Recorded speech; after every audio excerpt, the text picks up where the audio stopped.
Can you still hear me, Don?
Welcome to another Productivity Power Hour. Hey, Ron, how are you?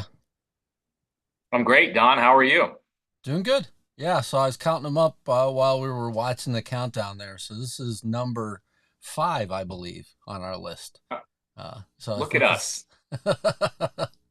That's right. I was somebody. I'm getting ready to start a different, similar session with a group of marketers. So I'll have this with you, and then I'll have my regular podcast, and then I'll have like a roundtable with marketers session coming up.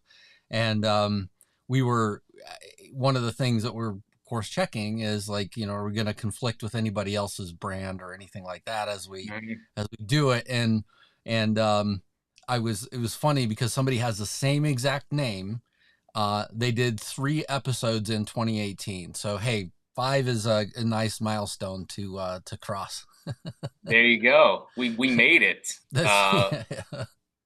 How many That's roundtables have you good. done? Because you have that series, the adults table. The So how adults many? table. Yeah, I did my first season of that, and I think it was May, April to May, and I did 12 episodes, and I sort of capped it off there because I wanted to rebrand and tinker with it. So I've started doing more podcasts for season 2, but rather than doing a podcast and then putting it, editing it, putting it out, I'm going to kind of bunch them all together and probably towards the end of the summer, come out with season 2, and that way I don't have to do the episodes as I'm sort of putting them out. So a Yeah. little bit different. Plus, my third is due July 18th. So but we may have to just to push that back a little bit as I embark on that new journey with my third. So Well, congratulations on your third. But I think the other thing I would add to that is, I mean,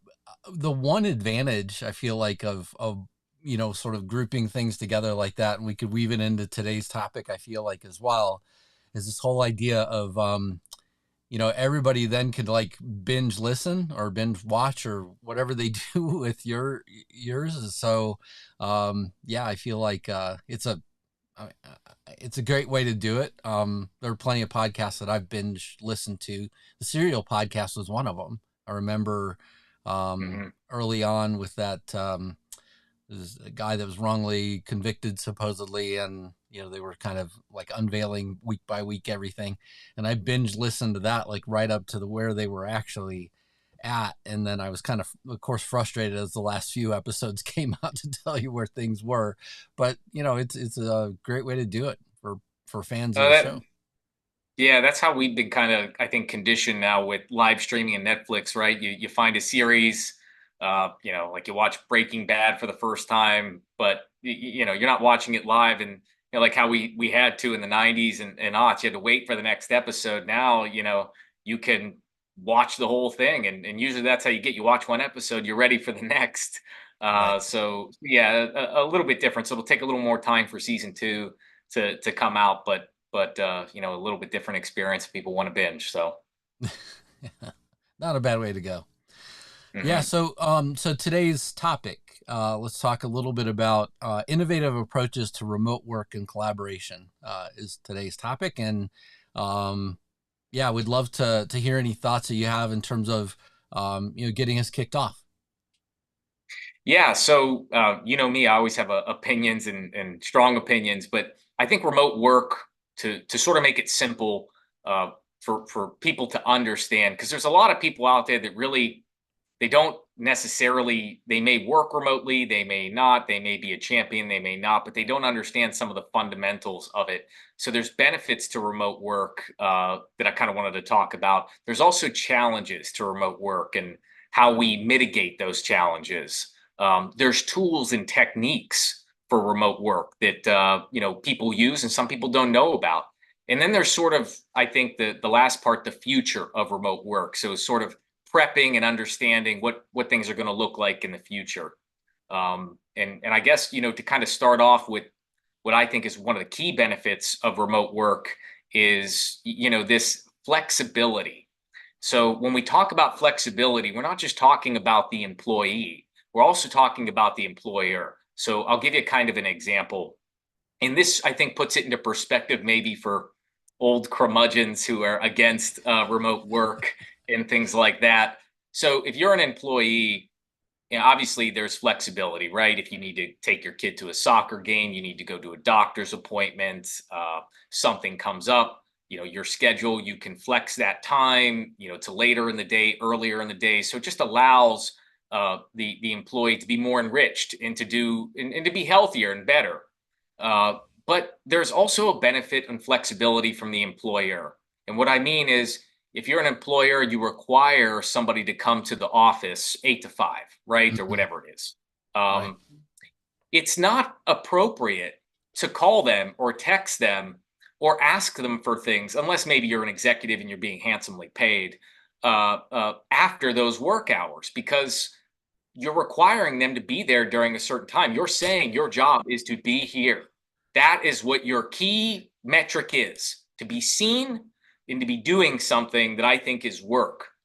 And ultimately, again, it's inappropriate to do that. Now, if you allow somebody to have flexibility, you give them remote work so they can pick up their kid from soccer, things like that. It goes the other way, where, if it's 8 o'clock and, the second shift, or it can't find, the batch record, or something like that, they can call you and they can say, hey, what's going on with this? And really, you that is appropriate. You should be able, not in all cases, you may be preoccupied, but you should, with a happy heart, answer and try to help, because the employer's been flexible for you when you needed to pick up your kids. So I think the flexibility is key.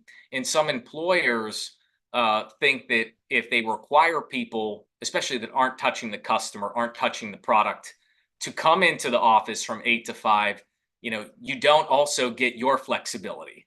Hmm. Uh, you that and again, it comes down to sort of.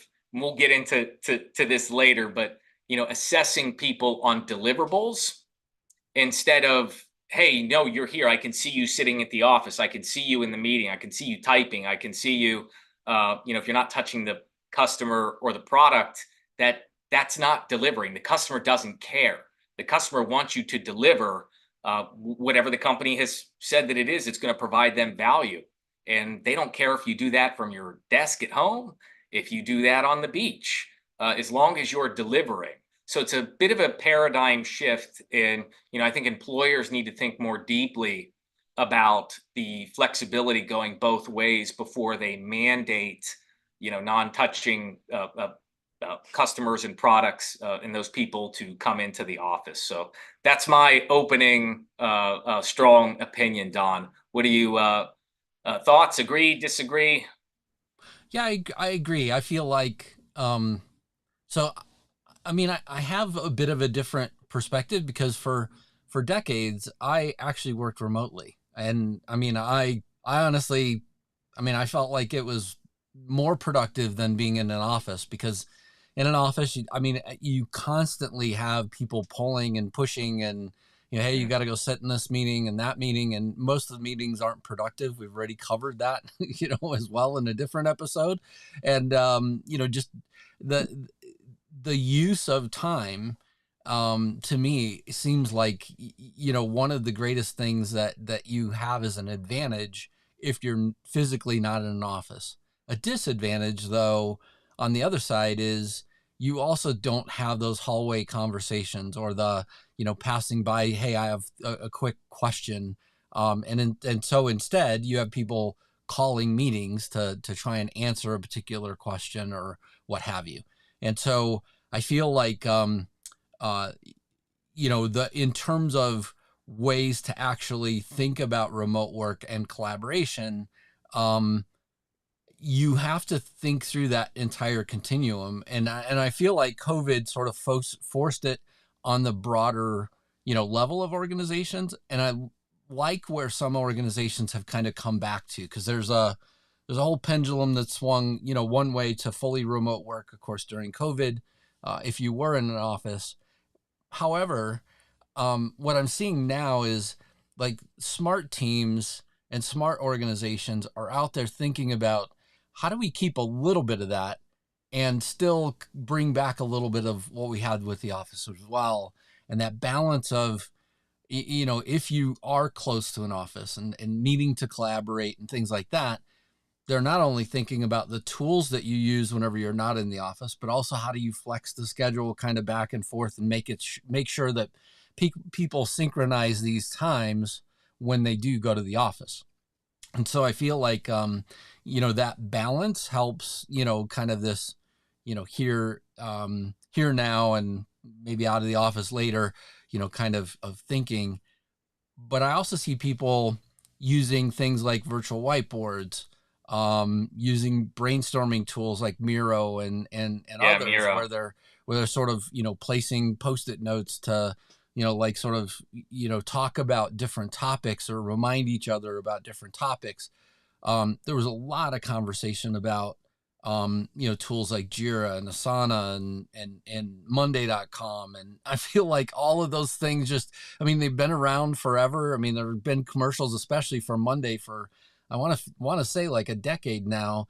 And Yeah. yet in COVID, between Zoom and, so kind of what you saw with, wanting to like remote project manage, people were trying to figure out how do I do this most efficiently and keep everybody synchronized, which is the most important thing. I mean, in terms of the work, and to your point about knowing that somebody is doing the work, you have to know that the ball's being moved down the field. Otherwise, you could get to the end of the field and turn around and essentially somebody was at a soccer game for 90% of what you're looking for. Yeah, no, I mean, I certainly agree with that. But, again, I think it comes down to how do you leverage the technology and tools that are out there. So you made a good point about because there's a benefit and negative to the water cooler conversation or the hallway conversation, right? In that it is easy to come up to somebody to just really quickly collaborate, get that decision made, or become aligned. But there's also the distraction in that you're on your way to a meeting or you're trying to do something, you've got people tapping on your shoulder. But that's where I think things like Teams and the Google Suite have come in, where the hallway conversation has been replaced with a Teams chat. And that's certainly how I've kind of used it, where instead of sending a formal email and you're expecting a longer response or something like that, you just send them a quick Teams message. And I think people have made good use of text messages as well for kind of the same thing, instead of phone calls. So there's ways to recreate it, but you know, there's also sort of this hybrid work model that I think a lot of people are moving towards, where you can do a majority of your things at home, but certainly you want to come in sometimes because I mean you establish trust typically with people and with clients in person. It can be done virtually, but it's easier to be done in person. You go on Gemba walks with your employees, right? You can try to do virtual Gemba walks, but there's no substitution for walking on the floor and seeing the process, or seeing your customer service in action. So I think there's certainly a balance to strike, but ultimately, I think most things can be recreated from a remote work perspective, and there's benefits and there's challenges. Again, if sort of the flexibility, like I said before, it can be beneficial for some, bad for another, and that you're flexible, they're flexible, so you're kind of always on the clock, no Right. matter what. Even if you go to the soccer game and things like that, you can always be called, and that can be stressful for some people. But for some other people, they like the flexibility. So again, I think it really comes down to the culture of the organization, what works best for them, what kind of service and product they have. But there's also other benefits to remote work. Commuting is it can be very stressful for employees. I know when I was in the Army, I got moved from one location to another, and instead of moving my house, because it was only like an hour and a half away, I would just drive that. And after doing that for years, that gets to you. And a lot of people have commutes that long. There's an environmental impact with extra driving and extra office space, heating and cooling it, and things like that. So there are benefits, but you have to mitigate that with the challenges that come. So yeah, that's, I mean, that again, good and bad. I think it just depends on the company. What I don't like to see, Don, is people that can clearly work remotely and they're required to be in the office, and those people they don't have deliverables or professional development plans. I've seen it so much, and Yeah. that is the way to assess whether somebody is working or not. If they're here, there's no performance management in place, right? Like, even if somebody is at the soccer game all day, I don't really care if they're hitting their numbers, if they're delivering. Let's say they're in sales, you can work 2 hours a week. If you're if you're the top salesman, saleswoman in the company, and you're hitting and exceeding your marks, good for you. Yeah. Why do you need to be sitting in here and me watching you, or whatever it is? So, maybe that's an extreme situation. Working 2 hours a week is probably not, to be the top salesperson is probably not realistic, but you kind of understand where I'm coming from, and that we should be more concerned with performance and deliverables than actually physically seeing employees, especially when you talk about support level people and people that are not physically touching clients and processes. But I think for executives it might be different. If you're an executive, if you're a leader, you've got to find time to meet with your people. You've got to find time to get on a plane, get in front of them. You're getting paid handsomely, and that means that you have to put in a little bit extra work. But if you're trying to retain talent in today's age, right, where you're looking for really experienced project managers, quality people that can do a lot of things remotely, you've got to find ways to give them remote work options, or you're going to have trouble retaining talent for those people that do give them the flexibility. So. Yeah, I've had global roles, right, where essentially I'm remote, and the global team, their number one favorite thing that I used to sort of, most uh, be upset about, I guess you could say, is booking a call at 2 a.m., to review 2 slides where I have to sit through 90% of a meeting to be able to review my 2 slides. That used to, I mean, it used to upset me the most. And then people in the US as a counterbalance would essentially expect the full 8 hours on top of that. So one, you've completely interrupted my night and I've got, next to no sleep. And then on top of it, you want me to work a full US day based on the Eastern time zone, and I'm not in the Eastern time zone.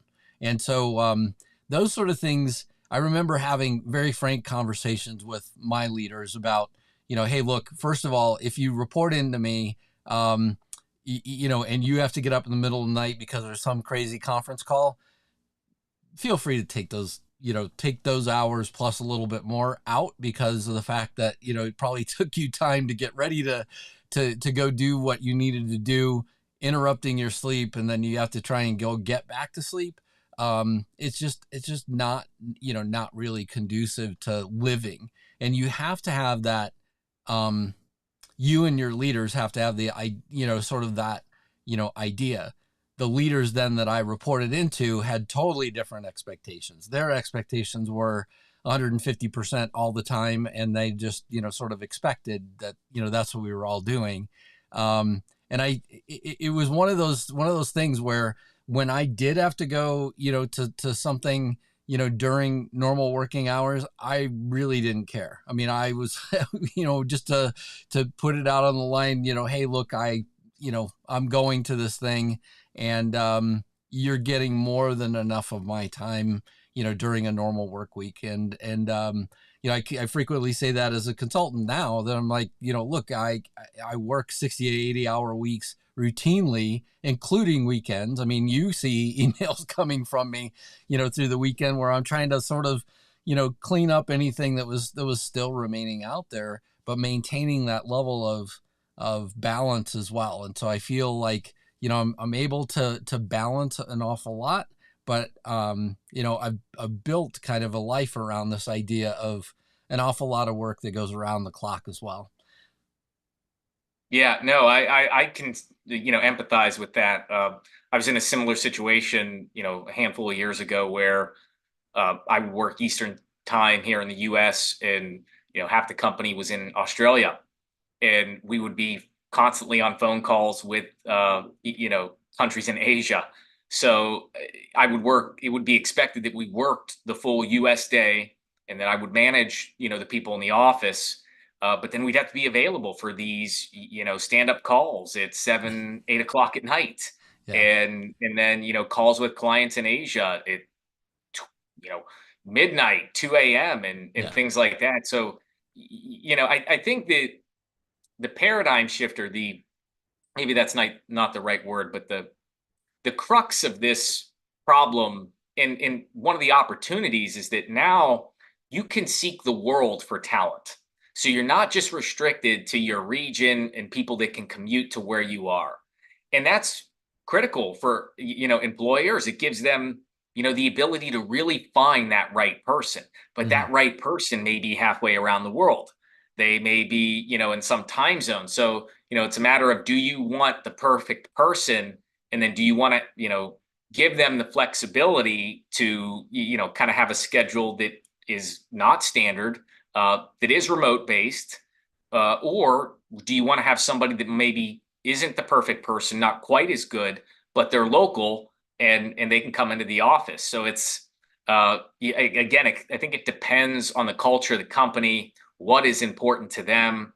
I've done a lot of consulting for folks that probably, if I was, closer, uh, maybe we would have worked together longer and things like that. Certainly, when you come into consulting engagement, you get the plane in the air, you get them flying, and sometimes you stick around to help them with other things. But other times, you've got to move on, they've got to move on, and these are companies that mostly are not remote. They're mostly local employees, and that's their culture. So it's a little bit, you're a little bit of a fly out of water, and that everybody's in a meeting room, and you're fish out of water, Fish not out a of water. fly out of water. I Uh, was trying uh, to think of what is a fly out of water. I don't know what a fly out of water is, Don. Sorry. I've been killing flies in my house. Maybe that's why my Right. son keeps the back screen door open. But so you're a bit of a fish out of water, in that you're on the remote TV as the consultant, and everybody's in the meeting room. So culturally, it is a little bit different. It's a little bit harder to connect. But they needed you because you have a special skill that they really needed at that time. But once they get the special skill, and they've got the plane in the air, you're not part of the culture, you're not close, so they usually cut you loose.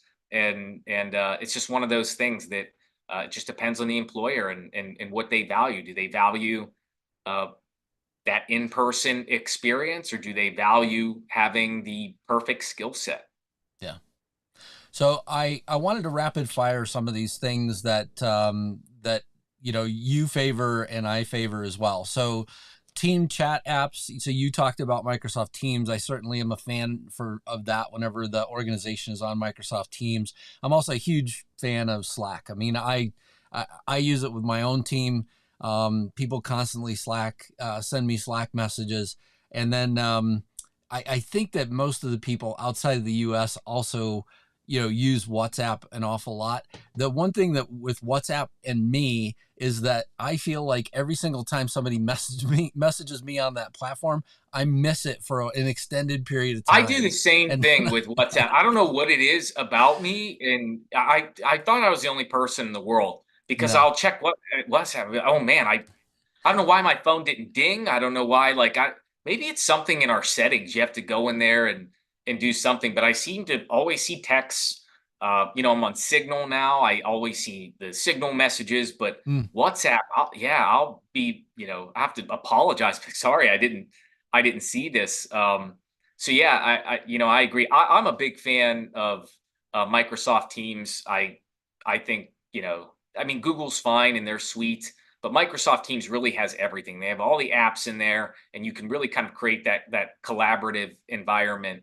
And again, I think it depends on the type of business and culture of the business. If you go to an IT company that is very technical with software and IT development, they love Slack. They love Jira. Like, those are the things that they use. Whereas, when you go to companies that are not IT based, they use other project management tools like Asana, and they don't use Slack as much. That's sort of been my experience. But you being a consultant, I mean, we've seen them and had to integrate, into all of these environments. I know I've had multiple teams, uh, uh, instances going at once, fighting with each other, and having issues, and so it's not perfect, but certainly, these tools they're there to help, and they're there to help people collaborate, especially that are not, co-located. yeah. The next one, video conferencing and screen sharing software. So I have a couple points here, and you brought up one of them just a second ago. So when the greater majority of a team is in the office, and let's say you're the one lone person, or maybe there are a few people that are remote. My favorite thing, for in conference rooms certainly is some organizations have thought completely through this. I mean, they have cameras that swing around the room and aim on the person that's talking. They even have the ability that whenever somebody goes up to the whiteboard and they write on the whiteboard, essentially you could switch to a camera that points at the whiteboard. You see it almost like a flat screen in front of you. I mean, these things are amazing. That inside of conferencing, and that's not even like the typical like Zoom, Google, and those things. My favorite for screen sharing. So if you and I had to create the same document, um, and you had your version of the document and I had mine, not that we're working off of the same one, which I know we can do, but let's say that you have your version and I have mine. Um, the greatest software I've seen for this is in Google Meet. We can both share our screens and they both show up just like the cameras that are on the current, broadcast here. So, I mean, it's my favorite thing overall is that you could do like a direct one-to-one comparison of two different documents and sort of step through those documents piece by piece.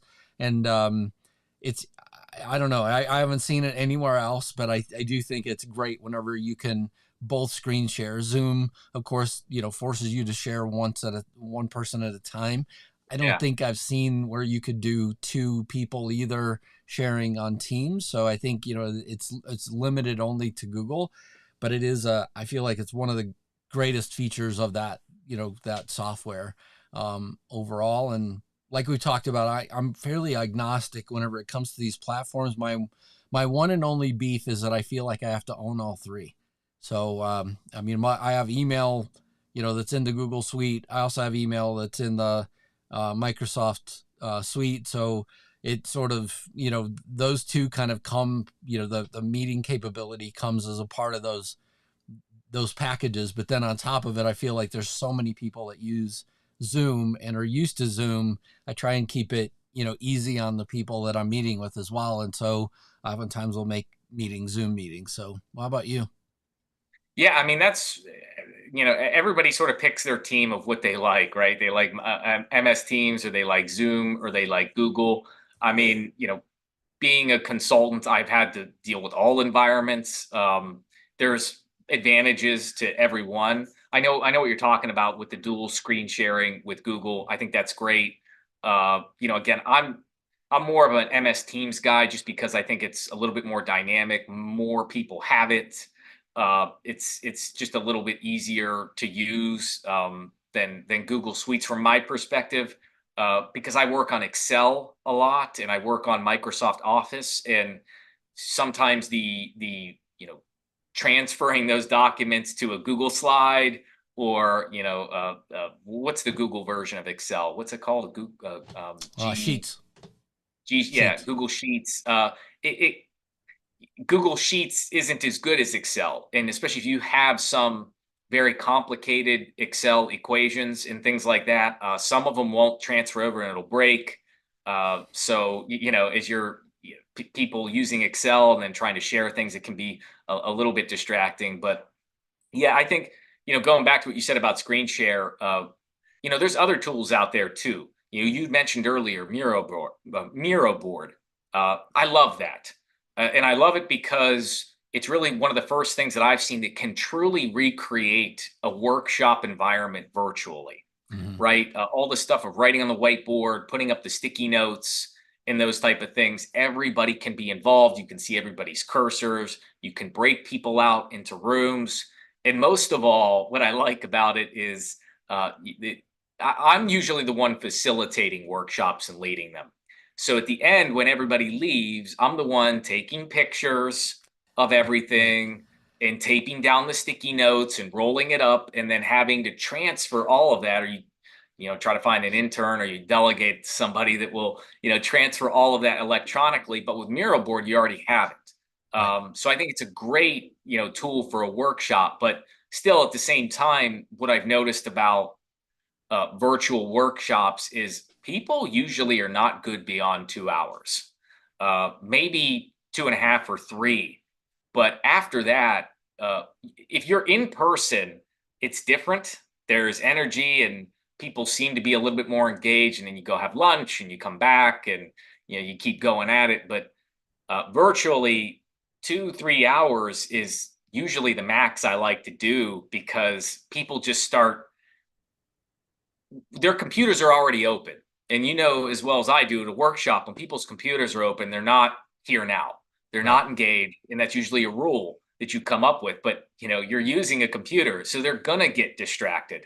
They're going to answer emails. They're going to do things. So, again, with remote work and things like Miro board, I think it's a great tool. I think people should use it more often. I think people should leverage it for shorter workshops where, they can get that collaboration.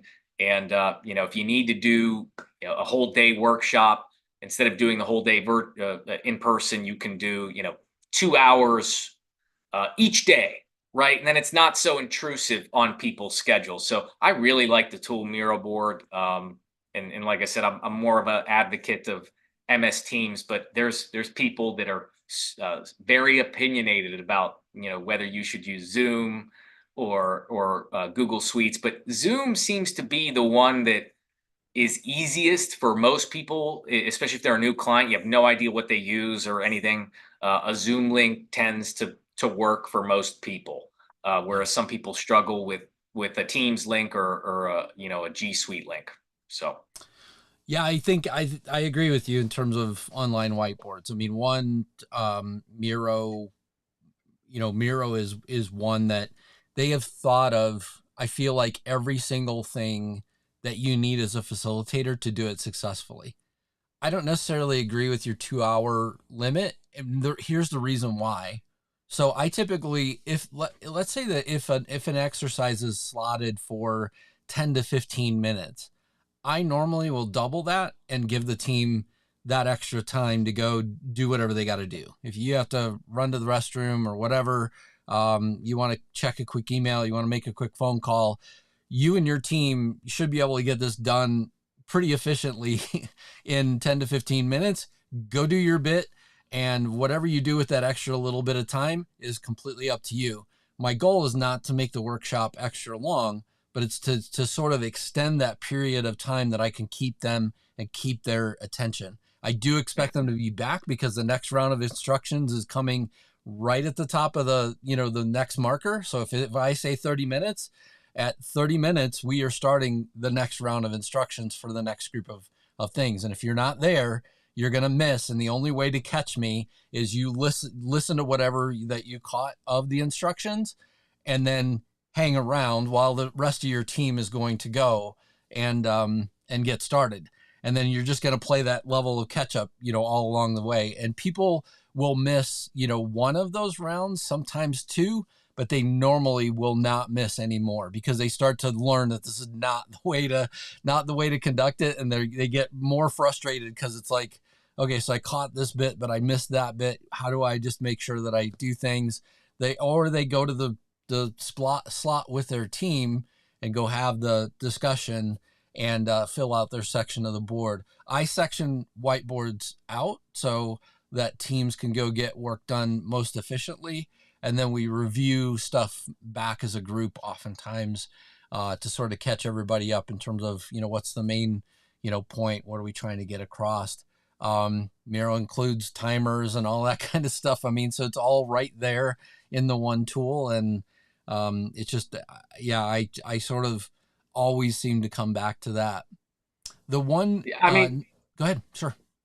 well, I was just going to say, no, I think that certainly you can do, full days, and you can have breakout rooms and you can break them up into sessions. It's just been more my experience with my clients who they're not inclined to want to do full day workshops virtually. I mean, they usually tell me they're happy to do them in person, and I'll do them in person, get on a plane, but they usually don't like to do it virtually. And you can kind of see people.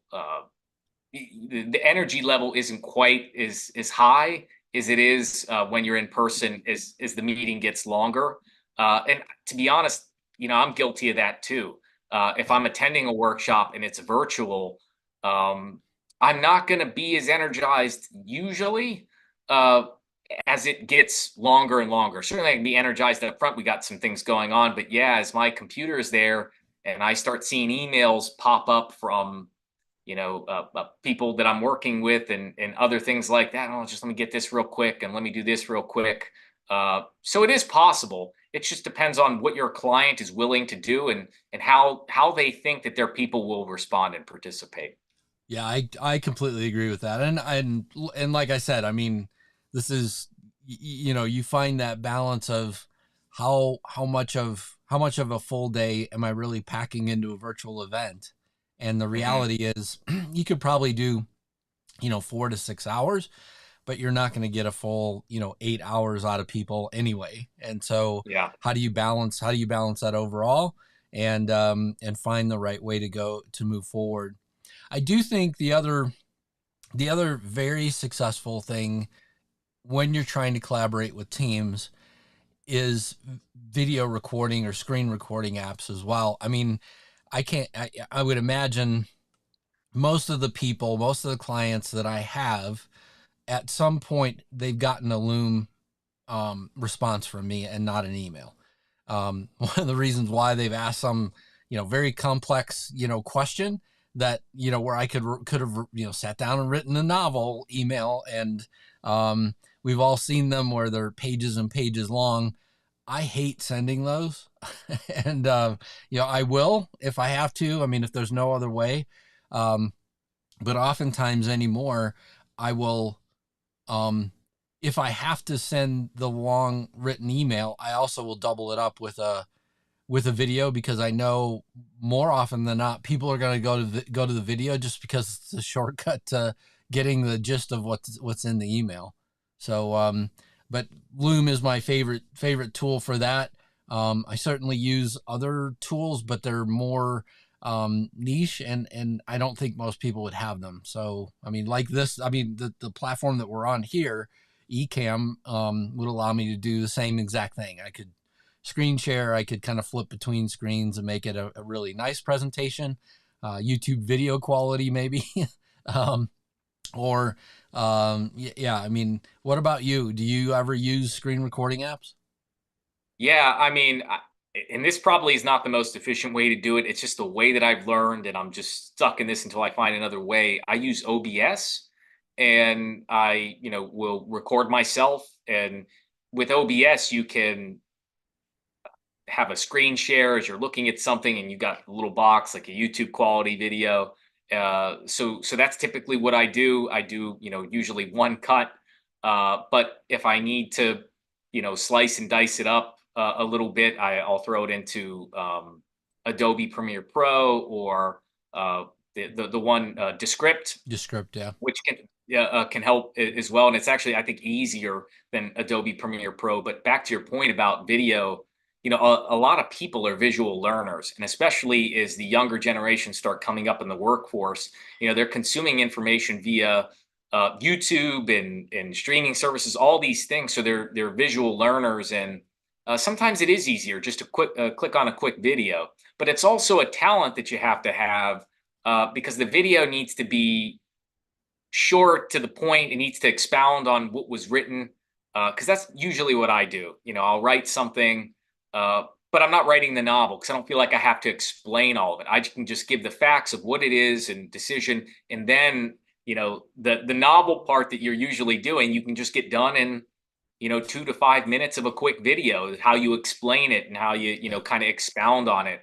So they've got both of those pieces. I do my proposals via video for clients, because I think it's more powerful.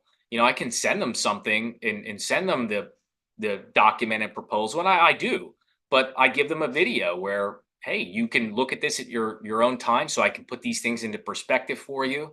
And I think it's a better way to communicate. And I think the more people start using these tools and start realizing how powerful they are, the more commonplace it'll start to become, where instead of getting a long email, you'll just get something short with a video link, and somebody, telling you what they need. And I certainly appreciate that as well when I get a video from other people and I get to watch it at my leisure, rather than, hey, we have to meet for a time or this and this, when all they really need to do is just one way communicate something to me, right? Yeah.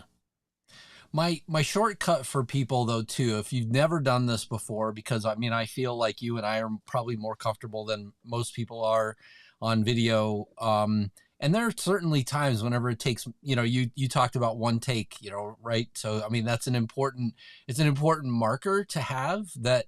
I mean, if you're going to do it, um, ways to sort of get to that one take is think through what it is that you want to say, and have at least an outline in place where you can sort of step through things and step through your thoughts. That way you're not leaving anything behind, and you're not moving on to the next point. And those are the things that typically trip all of us up. And also, you're going to always be your most critical critic. I feel like, as well. And so, if you do go back and watch it, I mean, there are people that I know, I mean, oftentimes even like these, right? I mean, I'll have to watch it back. Not that I enjoy any of that. but there are certainly times whenever I'm like, I think to myself, why did I say that? Or, why did this come across versus another thing? I mean, there's certainly all of those things that we all do, but by having an outline, I feel like people can just cut to the chase and like get their point across. And it's something, I feel like is just a natural best practice for somebody that isn't familiar with it, as well. If you're just establishing a way to send video messages to people. Um, yeah, I mean, I certainly would sit down and outline what you're going to say. I also, I mean, for organizations that don't have some of the other tools that we talked about, I think Loom is free for people for a certain period of time. And I think the one thing that they do is they get rid of your videos quicker. So they sort of the amount of time that they hang around is a shorter period of time versus whenever you subscribe. So if you want to, if you're interested in doing video messages, to me, one of the easiest ways is to get started with Loom, and they play back at 1.2 times speed. So your voice is going to be faster, and which as you're thinking through things and going through your outline or whatever, you're going to slow down naturally. And so it's to me it's a great way to like get your point across, have somebody go, wow, this came across a heck of a lot better or sharper or whatever, just because it's playing back quicker for them.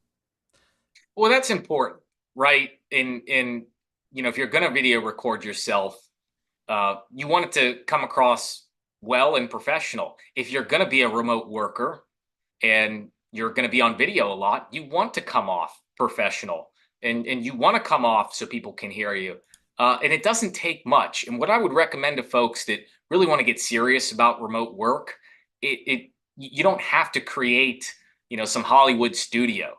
You just need a few things that are going to improve what you have going on. So, the first thing is lighting, right? Just buying a simple ring light. And if you don't believe me, I have the light on in this room. My light's on in this room. And this is how I used to present to people. This is what they would see, right?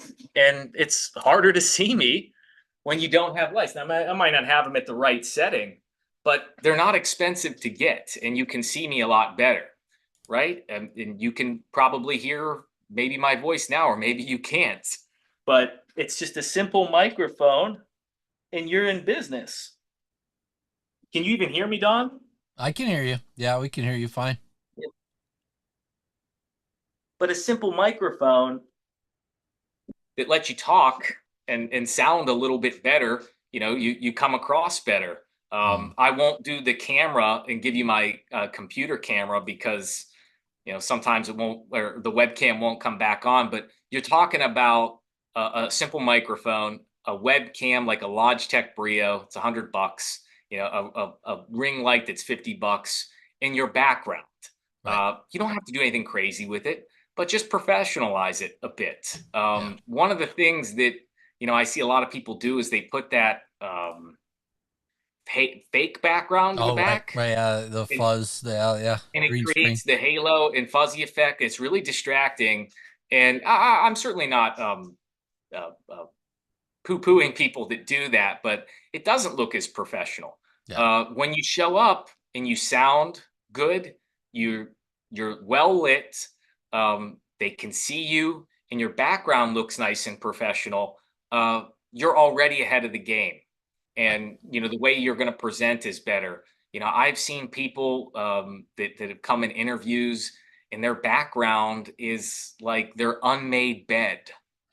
And I know Right. you go, what does that have to do with anything? Well, Yeah. it's it's not the best background, Doesn't right? help your So I would professional say, image. Yeah. yeah, people that want to get serious about remote work, especially if you're a professional, you work with clients, if you're talking with executives, even if you're in a company or a consultant, just a few things like a camera, a microphone, an additional light. And, I've got my degrees and stuff in the back. You don't have to have that stuff. You just needs to look clean and neat. Right. And again, it's me personally, I don't like the fake background. It's okay, whatever your background is, just so long as it's it looks fine. Just it's not your unmade bed, or it's not the back of your kitchen, which I've seen too with pots and pans out that are dirtied. Find a place that just has a white wall or Right. something like that. But yeah, that's kind of how I think, Don. All right, so we're gonna have to rapid fire these topics to so that we can wrap up on time. I wanted to ask the next few because I mean, there's one of them that I've not done. So, collaborative workspaces. So I've not been in used or leveraged a collaborative workspace. I normally have like a local. There's a local office here that I can go to that I can leverage their space at any time.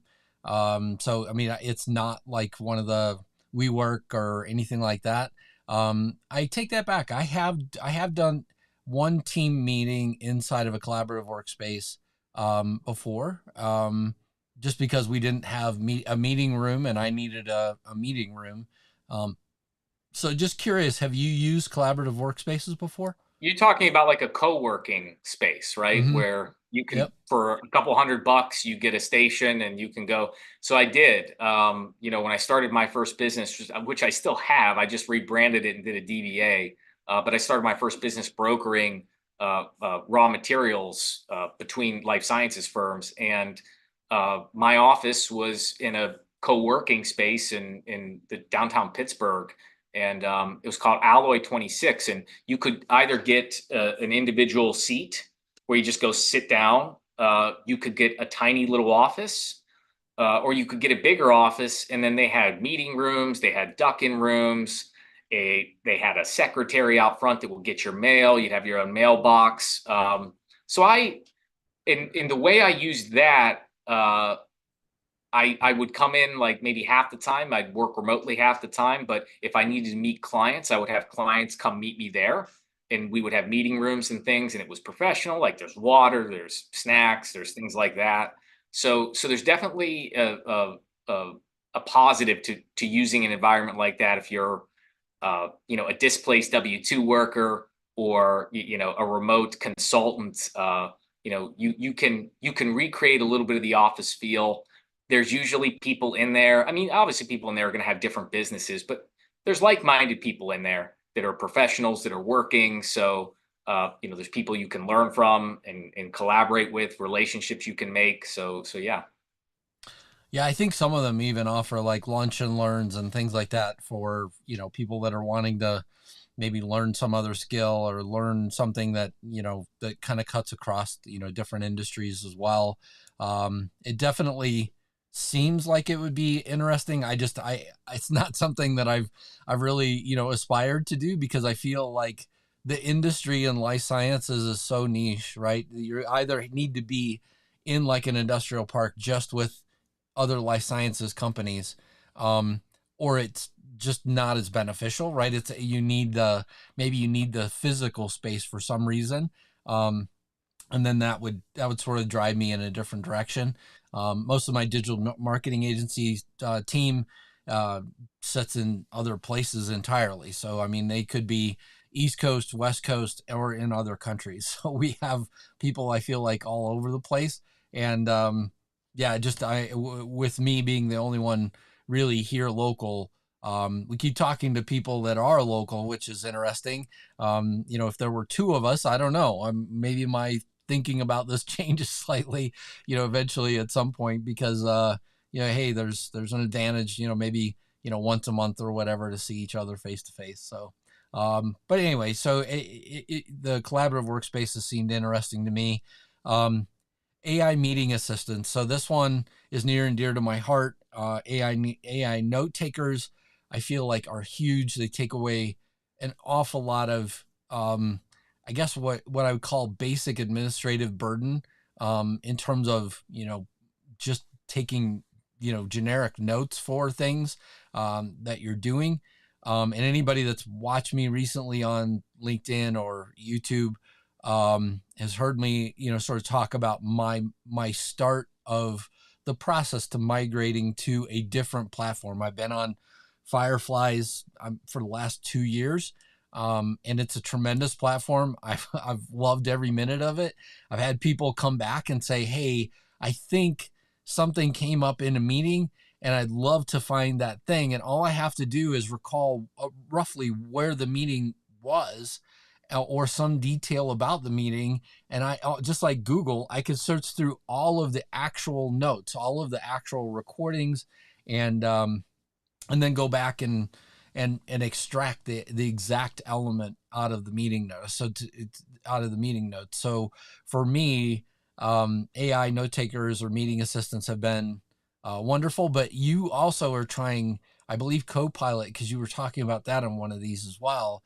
So just curious, does that take notes? Does it do any of that, or is there I don't know. anything else? I just have the preview of Copilot. I don't have the full version, and I think they came out with the full version sometime at the beginning of this year, the end of last year, but it's only for the enterprise version. Ah, And I think it costs extra money. So I'm not as familiar with it. Like I said, I have the preview that kind of works like Chat GPT. But for me, I need to start with an AI note taker. I haven't. I'm behind the curve. I've been sort of doing if a meeting's important, we'll record it, and then I throw it into something that gives me the transcript, and then I'll put that transcript into Chat GPT and say, "Hey, summarize this meeting for me." And then now I've got kind of the key highlights and notes. But I think one thing I would just advise folks on, because project management and good project management is near and dear to my heart. So there's a difference between taking notes and coming away with key takeaways. So usually when I advise people and on project management, good project managers, is you're in a meeting, you're documenting the key risks that you're hearing, key decisions that you're hearing, key dependencies, key issues, and you're not just writing down what everybody says. And AI, they can certainly summarize and try to do that, but it's never going to be able to do that as good as the person that understands the business, understand what the context of the meeting is.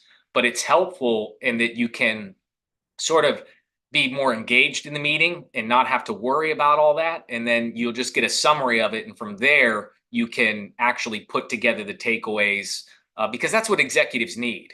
They need the key takeaways. They don't want to read a long thing about everything that was said in the meeting, what's important for us to remember from it. So I'm still sort of working on my journey of how to best leverage AI to come away with that, which are high level professional note taking, which again, some people, if you're going to sit in an executive meeting for life sciences and they're going to talk about technical things, they're also going to talk about finance, things like revenue, EBITDA. You've got to have that background. You can't just put the intern in there to come away with the takeaways. You're not going to understand what's important or what those things mean. And sometimes AI has that trouble too. So still going through my journey to figure out the best way to leverage AI and to make that more efficient for project managers and executive teams.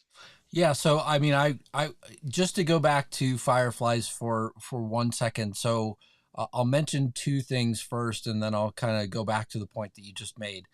So the reason why I'm making a shift is that I noticed on my credit card statement these random charges like coming in from them for something that I don't remember signing up for, and it was $90 a month.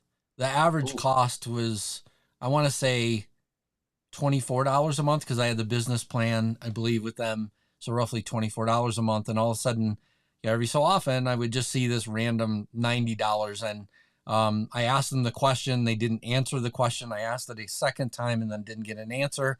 So it's time to switch vendors. That's fine. I mean, I don't have a problem. I, wanted to know how this thing appeared.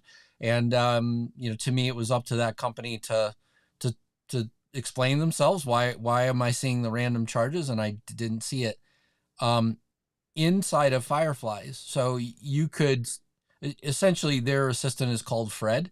And so you could say, "Hey, Fred, take an action here. Hey, Fred, make sure that this is listed as a risk in the end notes. Hey, Fred, this is definitely a decision that was made in this meeting." And so it would add markers at those points and essentially capture that as an element. And when you went back through the notes, now granted, certain industries like the one that we're talking about in life sciences, I don't think this is going to fly, right? I mean, you're going to have to come up with some sort of privatized version of this for it to work. However, when I'm working in project management, for other industries, one of the first questions that I ask is, hey, is it okay if I have my AI note taker here as well? And you would hear me saying those exact things to the note taker. That's part of the reason why switching for me is so complex. It's not an easy thing to do. So anyway, that's just kind of my quick summary is that it's much better than like recording the meeting and getting a transcript, which Yeah, to me no, is of I limited know value. I'm not the So most efficient with that. I'm gonna, try to go down that AI route. But I not that I worry about it, but it's hard enough to ask for permission to get something recorded. It's even harder to have it, hey, we're gonna record this, and somebody you don't know, a company you don't know is gonna have all this information and access to it. So it's uh yeah, yeah, yeah, you have to figure out the best way to do that. completely agree. Well, hey, Ron, I mean, I feel like this is a great discussion about, collaboration and collaborative tools. Are there any other tools you'd like to mention before we wrap up? No, I think we actually hit on, most of the tools we talked. The one thing I'll just touch on real quick, and it's not really a tool; it's where I think things are going with the metaverse and the omniverse. And if people don't know what those things are, the metaverse is made by what used to be Facebook, and the omniverse is made by NVIDIA. And the omniverse essentially does digital twins and things like that. So I think as remote work and collaboration continues to move forward, you're going to see the presence of the metaverse and sort of recreating physical locations, machines, things you would normally inspect into the metaverse, into the omniverse. I know it's not ubiquitous right now. It's really not seen a lot, but in the next 10, 20 years, that's going to be kind of the direction we're going in. So not really a tool, but just something to look out for those listening. Yeah, and for anybody listening, just to kind of wrap us up here, if you're looking to try and connect with me, the two places are d3digitalmedia.com or secondly, improvingprocesses.com. You can certainly connect with me there and find me on LinkedIn. How about you, Ron? Yeah, you can find me on propellantconsulting.com. That's propellant and just consulting.com. You can find me on LinkedIn. Just search Ron Eggert or Ronald Eggert. You'll see my videos, my content. Reach out to me on LinkedIn. My phone number is on there, email, and yeah, real easy to get hold of. Yeah, and thanks a lot for anybody that's watching or listening. I greatly appreciate you being here. And next week, the plan will be to cover. Let's have a look here. What's up next is strategies for managing workload and avoiding burnout. I like it. All right, see you next week, Ron. Take care, Don. Thanks all.